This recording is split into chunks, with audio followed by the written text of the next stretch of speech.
Hannah Murray on TRE in the afternoon. Joining us on the line now is Kristina Massey, the daughter of Derek Massey, to talk about his life in Africa and Asia. Derek arrived in Dar es Salaam with little money, no local knowledge, and no idea of the challenges he'd face under Africa's intense sun. A young Englishman, he'd never ventured beyond Switzerland before taking a job in Tanzania's hides and skins department, making the start of a 50-year career across Africa and Asia. His book, Wadda Life, captures Derek's journey through diverse cultures, risks and remarkable experiences in a continent that quickly became home. Welcome to the show, Kristina. Thank you. Thank you very much. It's lovely to have Thank you you for with having us. me. Oh, it's a pleasure. And nice that you can come on and tell your dad's story, because he's not too well. Is that right? No, so he has terminal cancer, but he also has dementia. And he actually started writing this book when he was first diagnosed because he wanted us to know about his life. And then the more he wrote, that's when it came to him that this actually could be a book that other people might be interested in. So with his dementia, he isn't really able to do anything like this anymore. Oh, I'm sorry to hear that, but lovely that you're able to. Yeah, thank you. So I know that lots of people had always said to him when he started talking about his experiences throughout his life, people said, my goodness, you should write a book. So it's something Yes. that he's always thought about. Yes, absolutely. Absolutely. Because I think he has had all sorts of experiences that many, many people don't have, but also experiences no one will ever have again. So things like crossing the Kalahari before GPS and cell phones, you would just tell somebody in one village, I'm going to this next village, and they would phone on a landline the next village and say, you know, Derek Massey's on his way. If he's not there in 3 days, we have to go looking for him. Oh, gosh. And those sorts of things don't happen anymore because you would have GPS and a satellite phone and, you know, and all these sorts of things. But the way that he lived in Africa, I think, is really a thing of the past. Yeah, gosh. So what years are we talking? When did he move there and what took him there initially? So he moved there in 1962, and largely he was drawn there because he loved rugby. So rugby has been an ongoing theme throughout his life. And when he was at agricultural college, there were some men from Kenya who were really good at rugby. So he thought he was from a farming background and he wasn't the oldest boy, so he wasn't going to inherit the family farm. And he thought, well, I might as well go and farm in Kenya then. But actually went out, he got a job with the government. At the time, Tanganyika was a British colony. So he had a job with the British government, his first job in Tanzania, working in the skins and leather industry. Gosh, amazing. And he married there, did he?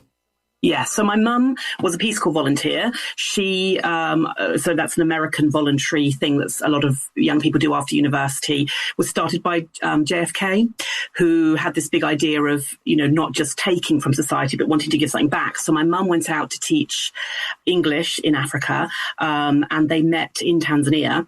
And quite interestingly, when the 3 Peace Corps volunteers arrived in this small town in Tanzania, the 3 British men who lived there sort of all picked, I'm going to marry that one, I'm going to marry that one, I'm going to marry that. And they did. And they all had 4 children and they're all still married to this day. So, oh, my goodness, yes. That's amazing. What a great story. Yes. Wow. So sometimes snap decisions are good decisions. Definitely. And did they all remain in touch as well? Yes. So, unfortunately, one of the men has passed away, but yes, they are all in touch and they meet up periodically as well. So, one of them lives in America, the 2 live in England, but when everyone's in the same country, they all get together. Yeah. Oh, that's so lovely. So how did your father go from just visiting and starting this job to staying there for 50 years? Yeah. There is something about Africa. Africa's a really amazing, sort of just enchanting place. And I think also the people, the culture of the people really fit, I think, with the way my father grew up in Staffordshire. So family is kind of everything and everyone pulls together to help each other. And I think that was how he was raised in Staffordshire. And I think that was also that's a lot of the African culture. People will really help you. And I remember when I was a kid there and I'd fall off my bike, other little children who didn't know me would run over and try and help me. Whereas I think in England, people wouldn't help you or they'd laugh or whatever, or nervously walk away. But in Africa, it's a really enchanting place. So he just took a job after a job out there, just because he loves Africa, and we all loved Africa. How nice. So different countries did you live in? Oh, yes. Yeah, so my parents met in Tanzania, but they married in Botswana, and 3 of us were born in Botswana.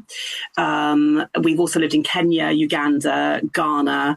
My dad then went on to live in Nigeria and Djibouti, Somaliland, and of course we lived in Afghanistan for a while as well. So, yes. Gosh, amazing. And how do you begin to tell people what all these different countries were like? I mean, some of them are countries that people might visit on holiday. You know, Kenya's a beautiful place to visit and do safari and things. But some of the other countries you mentioned aren't typical tourist destination for Westerners at all. No, absolutely. So when we lived in Afghanistan, it was very safe and very lovely. So I think it's changed a lot since we were there. But I think Somaliland, where my dad lived, when he was there were more landmines than pens in the country. Oh my goodness. And you never strayed from the tyre tracks of another vehicle, because you knew if another vehicle had gone down there, then there were no landmines. If you pulled over to the side to let someone pass, you could hit a landmine and you would die. So, yes, places like Somaliland, at least when he was there, were incredibly dangerous. Djibouti was very safe because the French Foreign Legion police it. So there is sort of almost zero crime just because they are there. But it is difficult. And the question I hate the most is, where are you from? Because yes. I'm half American, half English, grew up in Africa, but I didn't even grow up in one country. I can't even say I'm from Botswana, because although I was born there, I left when I was very young. So an incredible kind of life, but also no roots. Yes. It's wonderful, though. You must, do you feel that is there a country that you'd say that you'd call home, or do you feel that affinity with multiple countries? I feel an affinity with multiple countries. I think the country that informed me as a person the most was Kenya. I think I must have been there at kind of a pivotal point in my development, but I think I'm very, very kind of informed by Kenyan culture. But that said, I think the country that I loved the absolute most was Ghana. I don't know why Ghana hasn't got an absolutely amazing tourist industry. The people are wonderful. It's got white sandy beaches, palm trees, wonderful weather. It's an amazing place. And the Ghanaians are just such lovely, lovely people. So, yes, if I ever had to leave England, I think I would try and claim asylum in Ghana. It's a beautiful, beautiful place. Oh, how lovely. And do you go back to Africa much as an adult? Is it somewhere you go on holiday and have taken your family? No, so I haven't taken my son, partly because there is a lot of vaccinations and so on for going to Africa. And I wouldn't want to put him through that for a couple of week holiday. But I have gone back since I lived there, and it has changed a lot. And also I have these wonderful memories of it, as it was. And I also don't want to lose those by going back. And, maybe there's trouble in some of those countries now or things like that. But I would like to take my son to Botswana, to show him where mummy was born. Yeah, how lovely. Yeah. And do you have lots of photographs of these times, both you and your father? Absolutely, yes. And we were going to actually include photographs in the book, but we wanted it published as quickly as possible because we wanted to come out before he died. So it would have slowed down the publishing process. So we didn't do that. But yes, there's lots of pictures of, crossing basically rivers with Land Rovers and camping in the middle of nowhere where there's just no sign of civilization in any direction. And but also, really wonderful things. So because the weather is so predictable on the equator, we would have birthday parties with sort of 200 people because we knew we could have it outside because we knew it wasn't going to rain. So these massive parties and get-togethers and wonderful lifestyle that you can have in Africa. Oh, nice. So why did you all leave? Well, because we were only there really because of Dad's jobs. So, and Dad worked right up into his 70s. He was in Pakistan for the last sort of 10 years. But some countries like Kenya, you can't buy property unless you are a Kenyan. So we were there we were there by invitation. Yes. And when the jobs ended, we'd sort of have no kind of reason to be there or right to be there. So. Oh, so what? So it was your dad, obviously, or your parents that chose to come back to England? Yes. So how old were you when you came to England? I came back when I was 12. Gosh, okay. So England must feel like a big home to you too. It does, but because I'm half American, I lived in Chicago for quite a while as well. So I haven't been here the whole time since I was 12. And my sister lives in California. And obviously half my family are in America as well. So, yes. Wow, amazing. Gosh. So has your son grown up doing a fair bit of travelling himself? Do you want to show him as much of the world as possible? Yes, and also so he's half Portuguese, my sister-in-law is Turkish, so it is a bit like the United Nations in our house. Oh, I love that. How lovely. Yeah, I mean, he must have friends who are just English, and don't have any of that background at all. I mean, they must be fascinated by him and his family background. I know with my husband, I'm English and my family background is English and it goes back quite a few generations like that, but he's got Irish, he's got Spanish, he's got Polish and Indian, and I find it fascinating, and talking to him about his family history is just amazing. Yes, absolutely. Yeah. My dad doesn't anymore, but he used to have all sorts of African decor in his house as well. And my friends always thought that was very weird, like African masks and sort of shields and things. And I've got quite a lot of carvings and batiks in my house from Africa. And sometimes people do ask, like, why have you got that? So I explained to them what it means or where it's from. Yeah. So your dad must be very, very pleased and happy that the book is out now, is he? Absolutely. He's so proud, which I'm kind of surprised at because he's achieved a lot in his life. But I think writing this book was probably his proudest moment. And when the books arrived, because we had some pre-ordered copies come, his first thing he said was, "I wish I could tell my mum." Oh, that's so sad. Yeah, it is, isn't it? Which I think is a really, really sweet thing. But yes, he's very, very proud of this book. And I think he wants people to know, because I think in this country especially, we hear a lot about Africa when there's a war or when there's a famine, but actually to show the sort of beautiful side of Africa and the more beautiful side of African people.